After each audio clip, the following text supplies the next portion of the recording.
Good morning. Hello, everybody. It's October 2nd, 2020. This is episode 100 of Transmission. That's And amazing. We made it. and we just got back from a 100. break. It's the funny thing is like there's always this thing that we do when we're talking about what we're going to talk about. Like, I don't know what we're going to talk about like after this break or tomorrow. Maybe something will happen. And then something does happen, and then it's like I'm not happy about it. It's like I want something really amazing to happen that we can talk about. Something happened? Did something happen? All kinds of things have happened. Which Yeah, we're going but to talk now about. because it's episode 100, I think now we're just going to sit back, and the people who have planned a party for us are going to take over, right? Yeah, I'm hoping. Isn't that what we agreed on? Yeah. Yeah. And they buy us beer. Nothing's happening. All right. Well, I'm Daniel Wolpert, and I direct MICA, Minnesota Institute of Contemplation and Healing. I'm Mark Van Steenwyk. I direct the Center for Prophetic Imagination. And it also happens to be Fascism Friday. Yay! Yay! We get to live in that world where that's talking about fascism isn't a historical tidbit. No. It's this looming thing. But really, there's so many things to talk about. I mean, it is just amazing. We take a week off, and where do you want the confetti sent? To the White House, I think. Yeah, can you lace it with something? You send it to the White House. Sorry, Secret Service. I'm just kidding. Yeah. We're just joking. Mark writes, I never know something happened. My Facebook feed has been blank all morning. Sarcasm on. Yeah. I see your sarcasm. Yeah. So it's here's really what I'm thinking about at this point. Mm-hmm. Aside from all the particulars, we were just talking about this before we got started. I really feel like, and I've been talking about this constantly for 4 years in terms of Trump and his approach to the presidency. But now I feel like this has really taken over. It is that we really are living in a reality TV show now. Right? That to me, that is now a good frame to understand what is going on. Not only what we're seeing, but also what we're experiencing as participants. Right. That we're both seeing it and we're in it. And that it's like every day is a new episode, and I think that a lot of the distress that I see people experiencing has to do with the fact that, this is a new thing, right? And that people are still thinking, oh, I live in a country, like I live in a nation state that's kind of democratic. There are certain, rules that apply to being in a nation state. There's stuff that goes on. This is how officials behave. This is how people respond. And, then we see what is actually happening. And if I think about reality TV and how people act in the shows and what goes on, and the total lack, for example, of any kind of moral compass, the way that people just change their mind every second, the way it's all about, what's going on the next episode, and kind of analyzing everything on Twitter, and oh my God, this person's doing this and that person's doing that, and is that for real? Oh no, it's fake. Oh no, it's real. We don't know. Like, that's what's going on. Mm-hmm. Yeah. So here we are. And, we are all characters in the TV show. And the question is, what happens when reality becomes a reality TV show? That's what I think we don't know. I don't know. To most people, I don't think no. And that's what's gone on with this uncertainty about the future. Like, okay, so November 3rd is another episode in the TV show. Like the election, what happens? We don't know. The day after the election, what happens? We don't know. And yeah, that's very, very strange. I wouldn't watch that show. You're going to watch that show. You're going to be in that show. Well, just so that's encouraging. But the two things that we'll probably talk a little bit about, the debate, I don't want to spend a lot of time picking apart. The big thing for me that came about from that is a couple of things that I haven't really thought much about together before. One is Trump's shout out, hence the title of this episode, Stand Back and Stand By, where he's just willing to play footsie with white supremacists. There's a lot to unpack about the Proud Boys. I mean, I've seen so much crap, people posting about it, conservatives included. But then also the fact that, like, I used to always think that the only way the United States could ever have a dictator is if they had the backing of the military. And even though I've thought of the police as our domestic military, it never really connected in my head that a president would only have to have the backing of the police, which we know is fascistic in our country. So there's something problematic. I'm not saying it's a foregone conclusion Trump is going to become a dictator. I don't, who knows? I think he's a little bit, he doesn't fit what I think of, but history never isn't that predictable. So who knows where it'll go.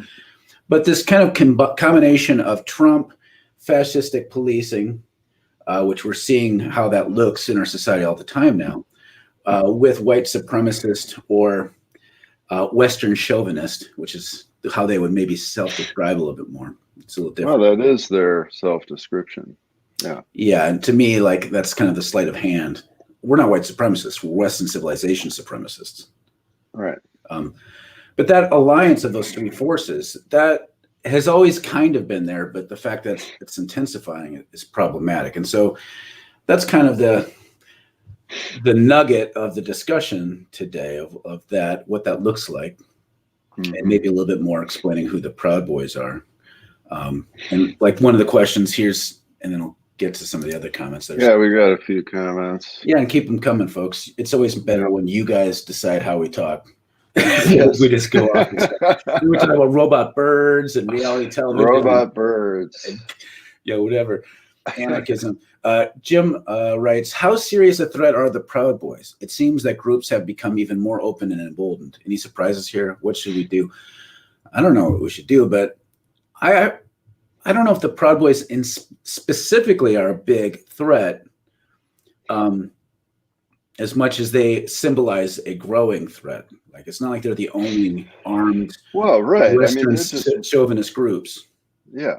Yeah. I mean, there's hundreds of these groups and dozens of these people.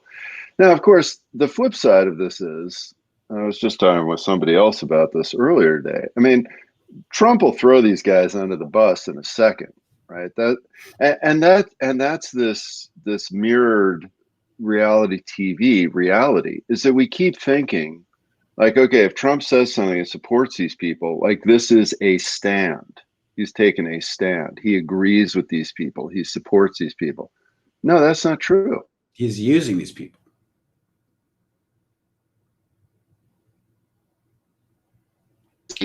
The episode of the day.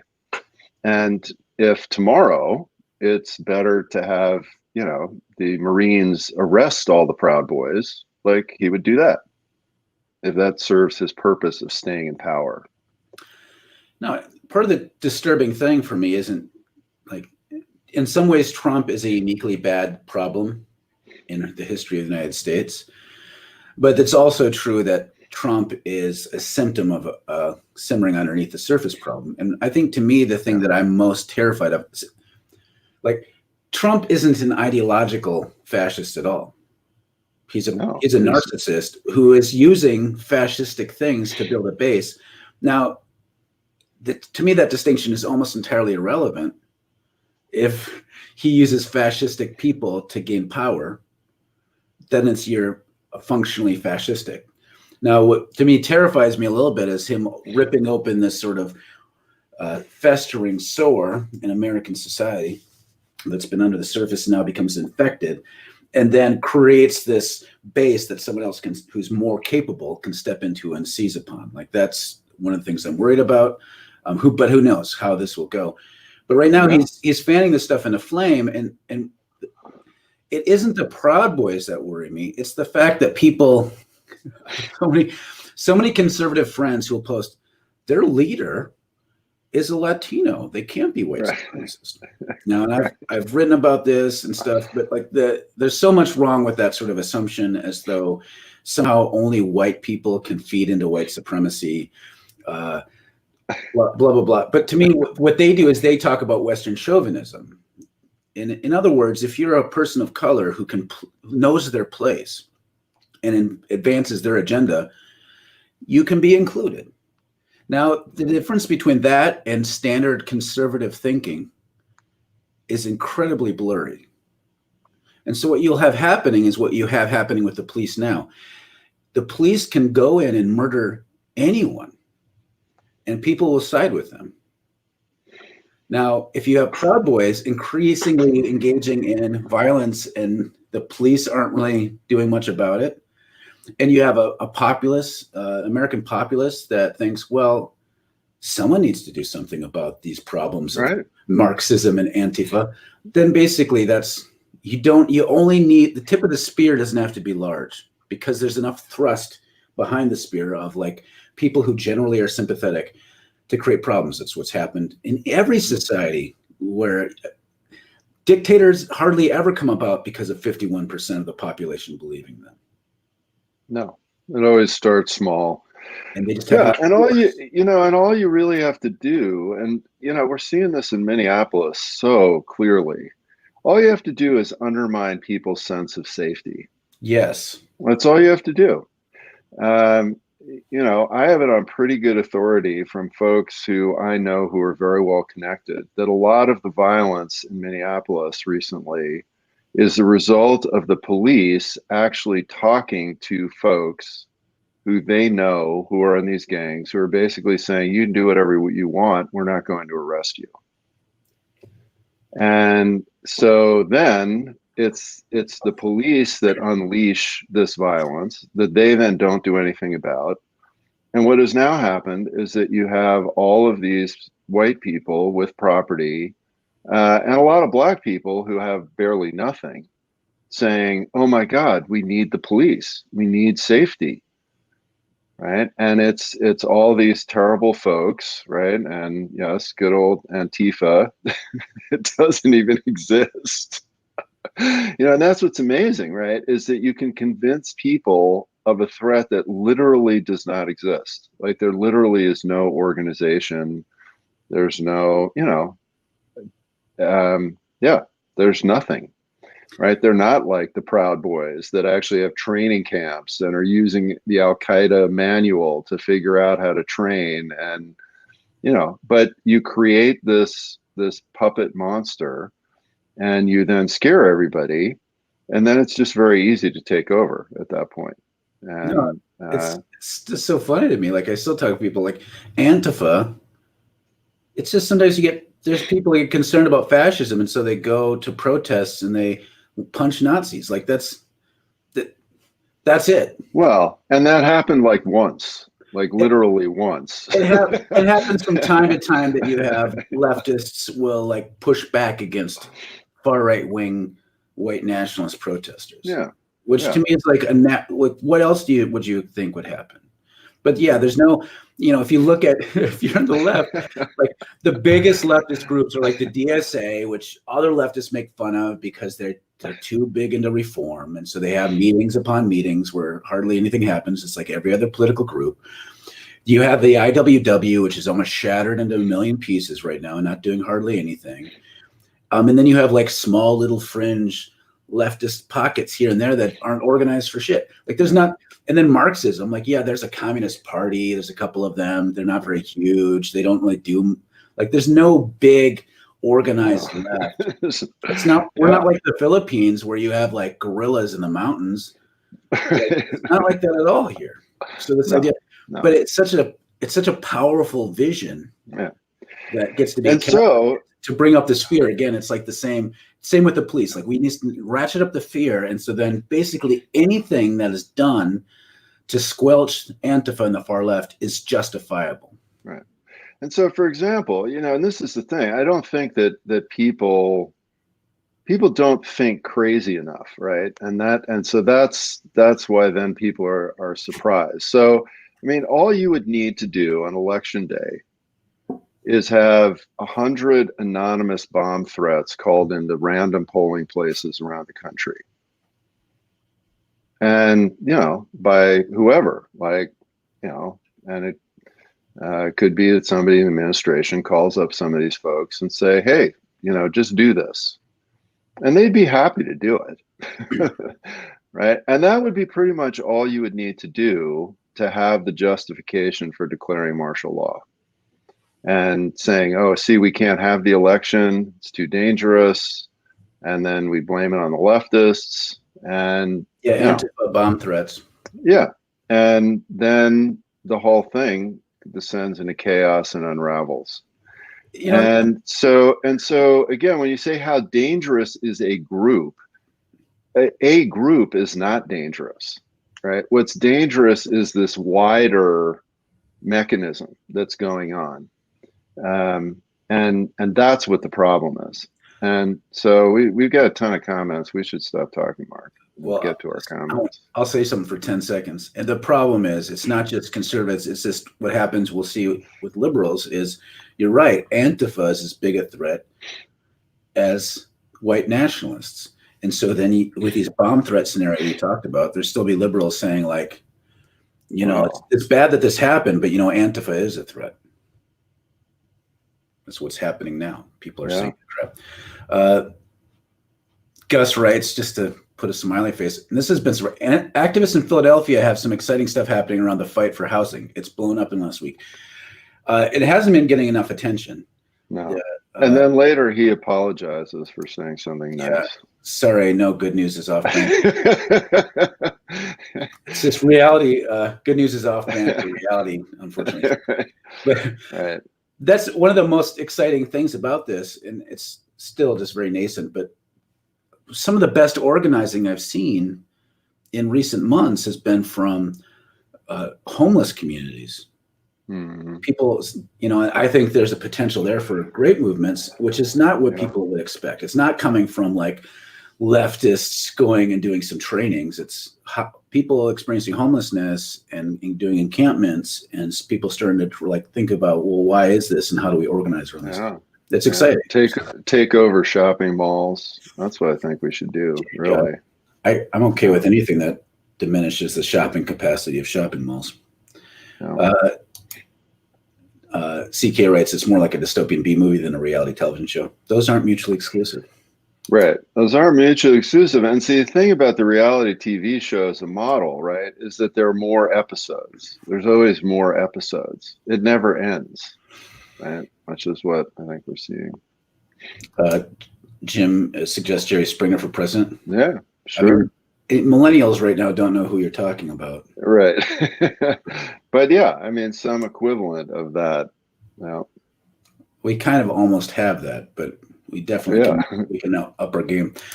Mark writes, in the Proud Boys discussion, painting them as quote unquote white supremacists is a failed strategy because they have a large enough number of POC as members. That's why they're smart. They're very smart about how they do their Western chauvinism, white supremacy.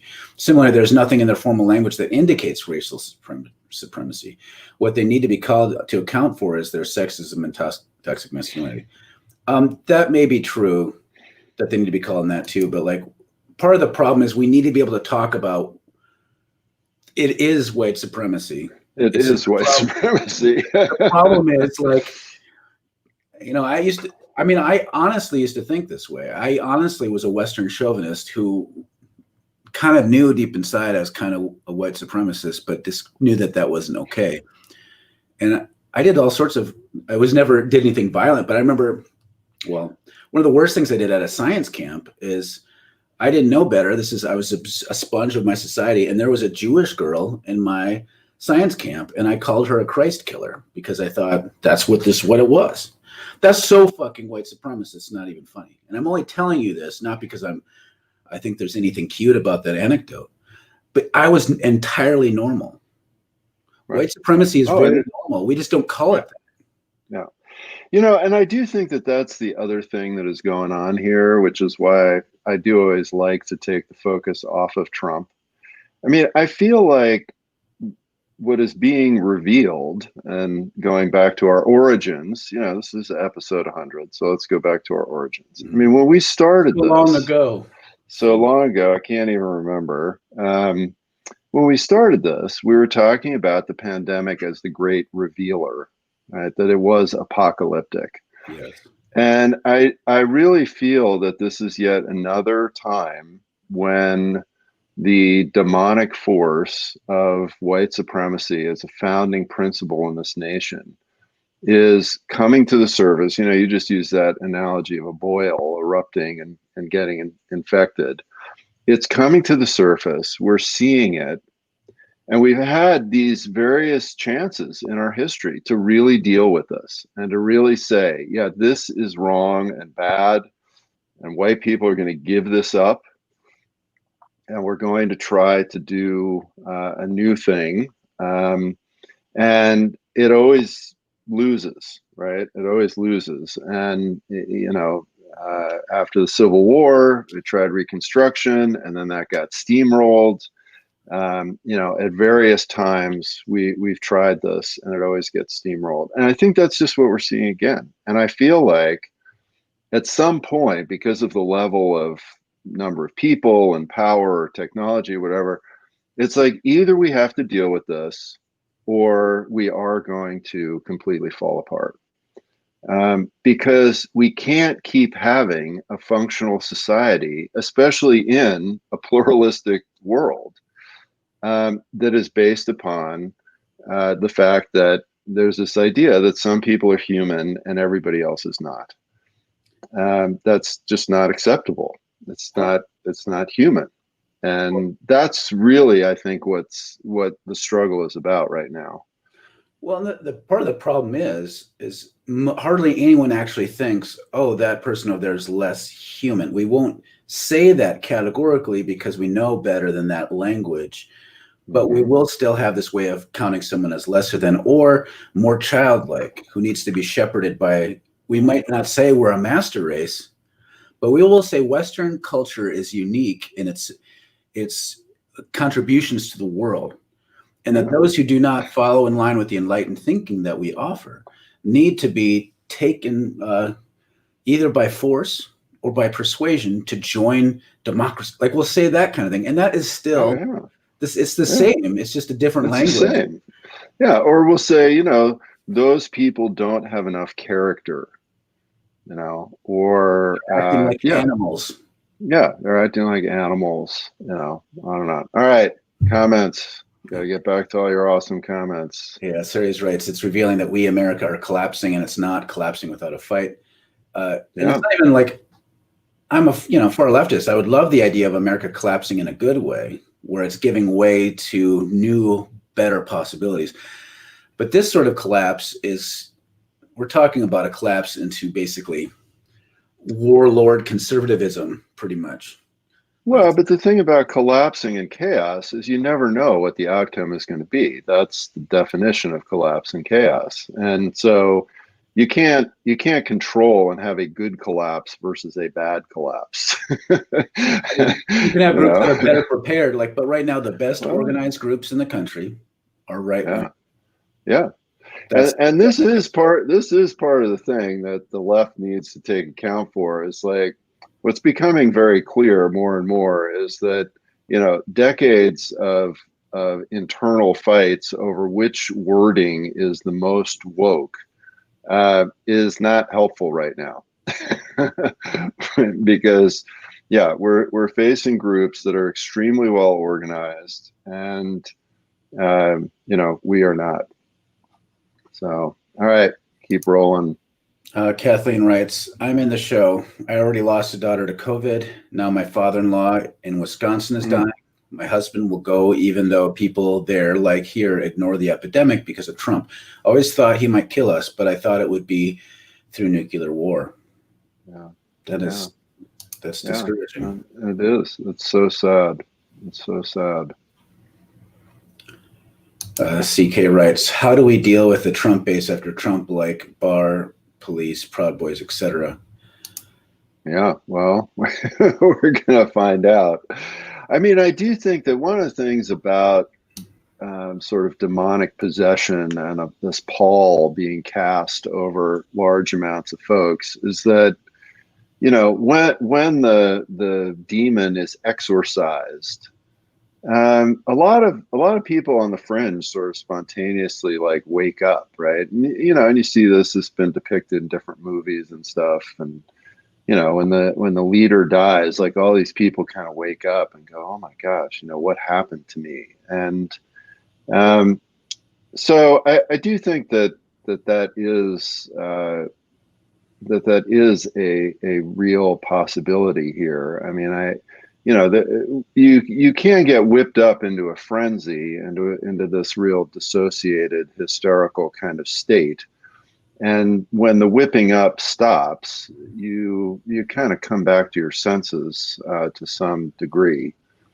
And so, I mean, I'm hopeful for a bit of that. But again, when there is collapse and chaos, yeah, you really don't know what could happen. No, and it's interesting to me. I mean, I said earlier that the right wing is better organized.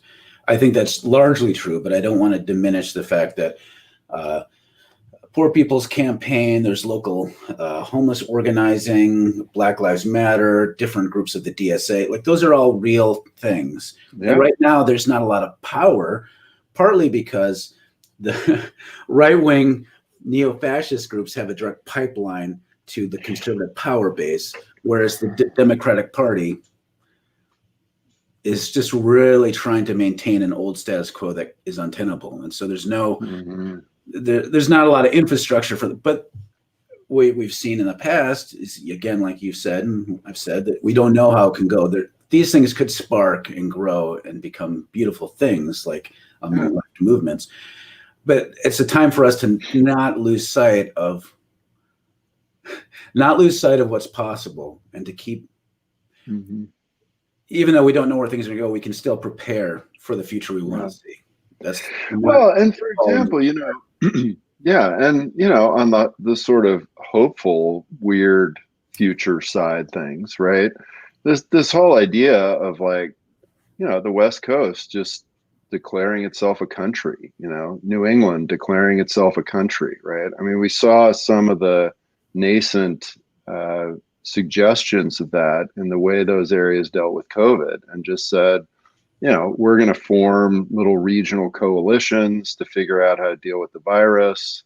I mean, you're seeing that, for example, in church groups, right? So in the Methodist Church, you know, the entire Western Judicatory has basically just said, you know, we're going to kind of do our own thing in relation to full inclusion. And yeah, the national church may decide something, but you know, we're doing our own thing. So yeah, and I do feel that, you know, this time that we're living in, and Mark, you were just saying this before we started, you know, this is an amazing time. And so I think we need to think small in terms of caring for ourselves and our groups. But I also think we need to think really big and think like anything, literally.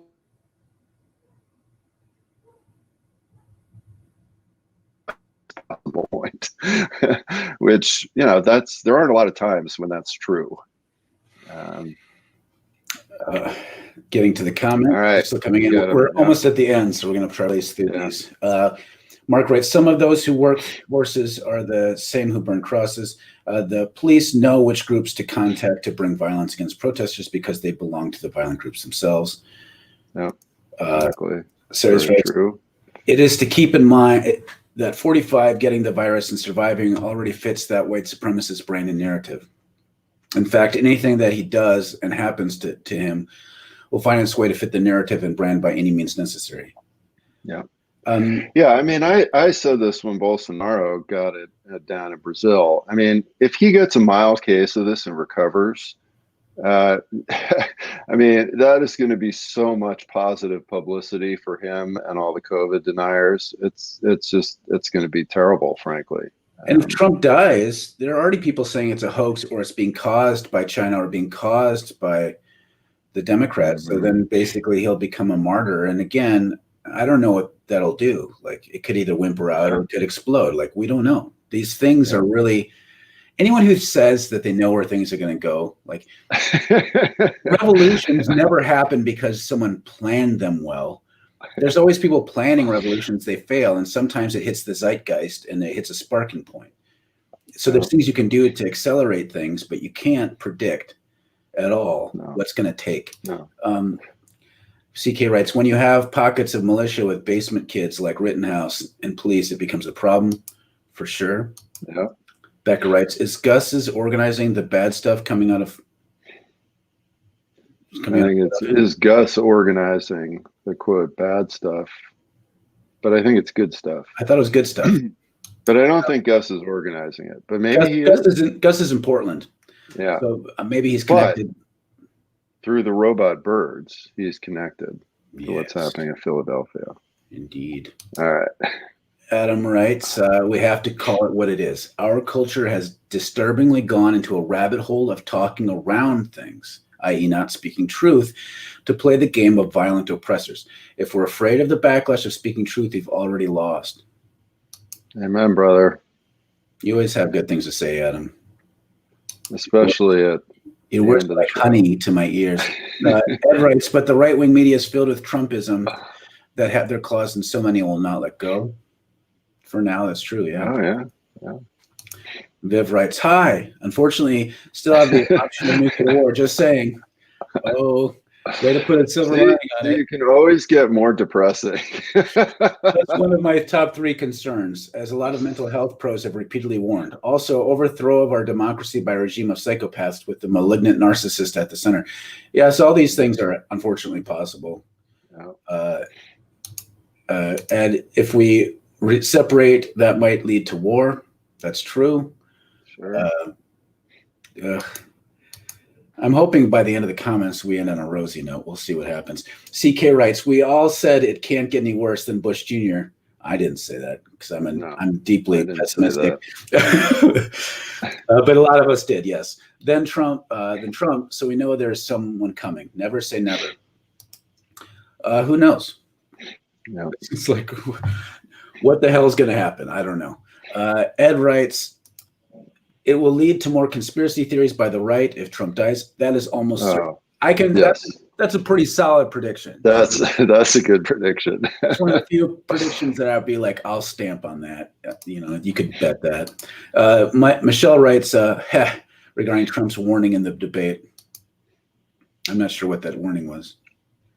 No. Anyway. The whole thing was a big warning. Bad things happen in Philadelphia. I see. Okay, he said that. Yes. Oh my God. Okay. I get you now. Adam, looks like Adam's going to have the final word. People keep saying the Democratic Party is out of touch, toothless, and holding on to an outdated past vision of normalcy. That ignores how much they have to gain by falling in line and how connected they are to the corporate structures funding fascism. I agree. Yeah. I don't think they're they're behind. Yeah. I think they have a particular agenda that they're on the front of. Right. That's right. And the real problem that I think we're seeing in terms of what's happening in the Democratic Party is that their agenda of this global corporatism is also collapsing and becoming more fascistic as it attempts to maintain its stranglehold on everything. And so the Democrats trying to walk this tightrope is becoming increasingly untenable. And so they look more and more ridiculous. Yeah, they're not trying to stomp out fascism. They're trying to make sure they maintain their actual power base, which can survive fascism. We've seen that before. It just has to align behind the right people. But they don't want that. They prefer not to have it because they're not monsters, but they'll settle for it. So I feel like that's the line they're trying to walk. Ed, I guess Ed gets the final word. I'm not seeing much room for optimism, but I think you guys are right to be looking for it. I mean, this is, I mean, just to get all spiritual for me. And to me, this is, I say this all the time. I'm 99% deterministic, fatalistic, but 1%, who knows what will happen in that 1%. That's where the spirit lives. And like, I see this and I see the church as a big old failure to me, like systemically speaking, but I have hope. Yeah. I think like one of the things I hope for is that people of the spirit who are discerning the spirit can see new ways to thrive and stop being so enmeshed within the power systems that they say, fuck it, we're not going to do this thing anymore. We're going to speak the truth and move and do the stuff. We're going to do direct action. We're going to create, you know, we've seen this before. Dan talks about this a lot, about the early days of monasticism, kind of growing up in abandoned places or the fringes of empire to create new ways of doing life. And those things might seem like small pockets that are not part of a systemic change, but those things were networked and they were happening all throughout the Western world and beyond. And those things became networks and places for change and flourishing. Not all good. It wasn't 100% awesomeness. No. But there's possibility for that. And so right now the church, for flawed as it is an international network of people. And a lot of them are shitholes, like they're conservative neo-fascist supporting groups. But there's a lot of not like that. And we have a ready-made network of people who want to see good things flourish in the world. And so here's a good thing. We've done 100 episodes of Transmission.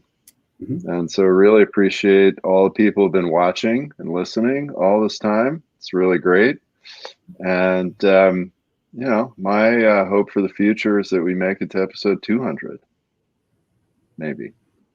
Well, that'll happen who knows?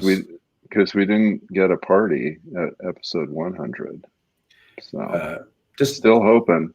I'm going to slap up these last 3 comments and then we're going to close. Okay. You guys always do this to us. We love working through this, but it looks like we're going to have to go through some really bad stuff. I also think that's true. Yeah. Michelle writes, my takeaway from this, find new ways to thrive. Amen. That's it. And those networks give us hope to survive dark times at the very least. Yeah. I think so. And then Susan writes, congrats and thank you both. Katie has some like little party faces. What are those? It looks like a face blowing one of those things with a little hat. That's what I'm seeing. Wow. Okay. Katie gets the last word. It's a Rorschach test. Yeah. All right. Love you all. Bye. We'll see you next time.